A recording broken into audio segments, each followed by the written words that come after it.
Hi అండి, నమస్తే. Welcome back to our channel Swapna's kitchen. ఈరోజు మన రెసిపీ ఏంటంటే గరం మసాలా.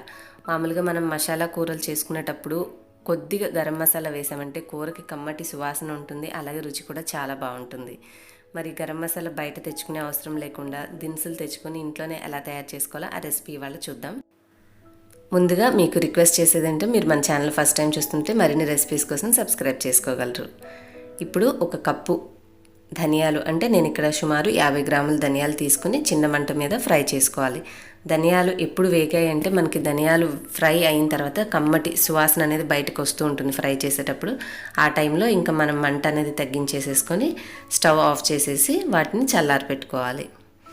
ఈ విధంగా ధనియాలు ఫ్రై అయిన తర్వాత పక్కన పెట్టుకొని మిగిలిన దినుసులన్నీ కూడా చెక్క, లవంగ, యాలకులు, బిర్యానీ ఆకు, మిరియాలు, జాపత్రి, జాజి పువ్వు, అనాస పువ్వు ఇవన్నీ కూడా దీంట్లో వేసుకోవాలి.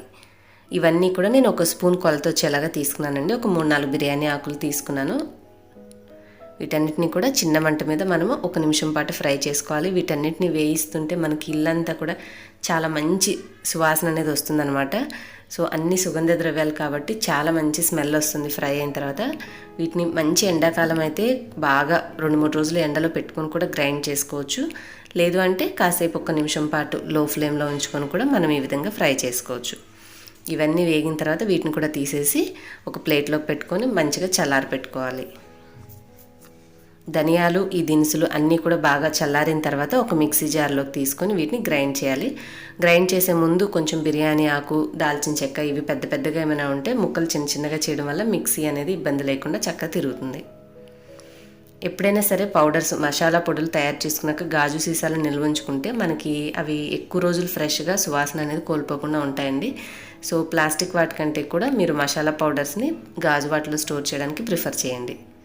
ఇప్పుడు మనం గరం మసాలా రెడీ అయిపోయింది కదా, ఇది మిక్సీలో గ్రైండ్ చేసినప్పుడు వేడిగా ఉంటుందండి. సో ఏదైనా ఒక ప్లేట్లోకి తీసుకొని పొడి మంచిగా చల్లారిన తర్వాత మాత్రమే మనం గాజు సీసాలో నిల్వ ఉంచుకుంటే పాడవకుండా ఉంటుంది. సో మీరు కూడా ట్రై చేసి మీ ఫీడ్బ్యాక్ నాకు కామెంట్స్లో చెప్పండి. వీడియో నచ్చితే లైక్ చేసి షేర్ చేయండి. అలాగే మరిన్ని రెసిపీస్ కోసం స్వప్నాస్ కిచెన్ ఛానల్ సబ్స్క్రైబ్ చేసుకోండి. నెక్స్ట్ వీడియోలో కలుస్తాను. Thanks for watching.